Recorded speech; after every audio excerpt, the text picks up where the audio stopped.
in the Premiership. The final fixture of the English domestic football season. Frighteningly high stakes. I wonder, Jim Beglin, which of these two sides is better equipped for this afternoon and what may lie beyond them? Well, thanks, Peter, for that, because it's not an easy call. I mean, my head's telling me Sheffield United, and yet my gut instinct is for Wolves. But both sides have shown fabulous character just to get this far. I hope it lives up to its billing.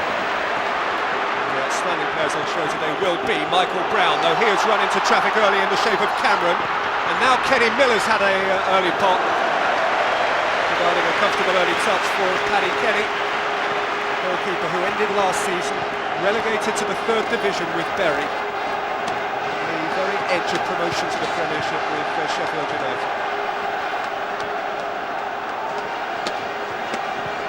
Ince, by Robert Page, chased down by Carla Saba. It's Lescott who's backpedalling. Saba found himself room. Tongue. Steve Bennett in the vicinity has given no decision at all. It apparently didn't go out. And Love kept going. Newton had a swing at it. It bounced out and behind. It's a goal kick. Well, I was surprised at Julian Lescott because he seemed to stop. He should never do that unless you hear the whistle. And maybe a sign of nerves from him as well, because he hesitated initially and then was a little indecisive when it mattered, but he'll be in the thick of it today, won't he?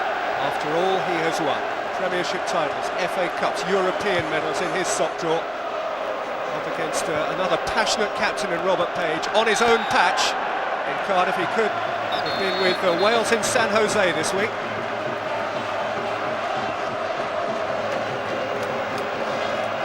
And Nathan Blake, who are directly opposite each other, have surrendered the chance of another Welsh international cap to stay in Wales for their clubs.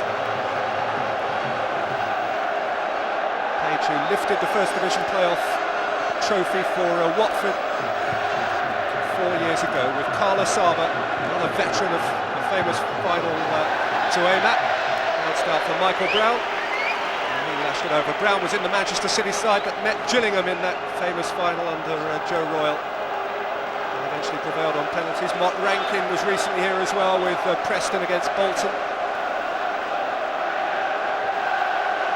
Neil Warnock, who's gone through all his 1001 superstitions, right down to the colour of the rose on his lapel when he entered the stadium, had a walk down to the stadium this morning, picked his hotel on the basis of what he's done over 4 successful playoff campaigns in the past. High from Irwin, chasing back his Page. Miller beat him to it and lined it up for Blake! Big opening. Well, Sheffield United should have dealt with that better. They shouldn't have let the ball bounce to begin with.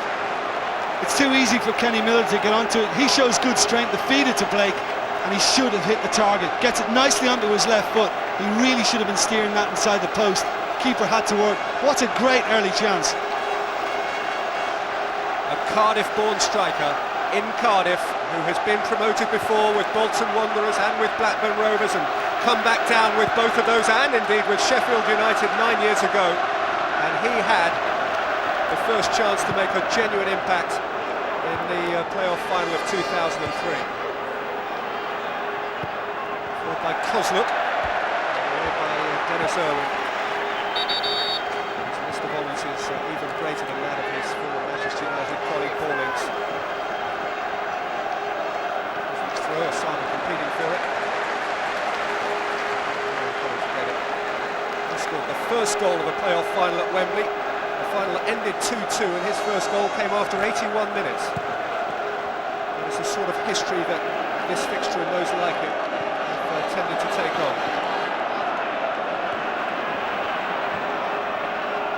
Lee Naylor, one club man, Wolverhampton through and through. Now for Cabba to chase, the man who had such an impact in the second leg of the semi-final, Steve Cabba, and he's kept it in for Asaba. Away from whom it is seen by Paul Butler for a Sheffield United corner. Good challenge by Butler in the end, but that's why Cabba's in, because he created a chance out of absolutely nothing. Chased what looked like a lost cause into the corner, got a great ball in. Butler defended it well. Tongue went short. Brown is the playmaker. Held up by Kennedy. Lifted it in beyond Page and behind. became a little difficult for him. I mean, he's the driving force in the Sheffield United midfield, doing what you expect, but by taking it inside, there was no angle really for a cross. So many human interest stories surround this final, and of course David Jones is representative of one of those, what he has been through. There's a groundswell of opinion that he deserves his chance back in the Premiership. Blake's flip, Miller's chase, Jagielka backpedaling, came to Kennedy!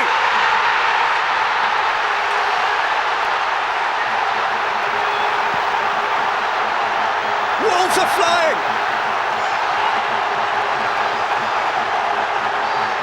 Mark Kennedy with the purest, zippiest hit you would ever see. And it's all goal. Well, again, I think Sheffield United could have been more decisive. That's a couple of times the ball's come long in the air and they haven't dealt with it. Good flick on by Blake. And Kennedy was so well fed. The difference between Nathan Blake before is he made sure it was going to be on target. And maybe questioned Paddy Kenny as to whether he could have guarded the post a little better. Miller does ever so well. What about that for a strike and the start for Wolves?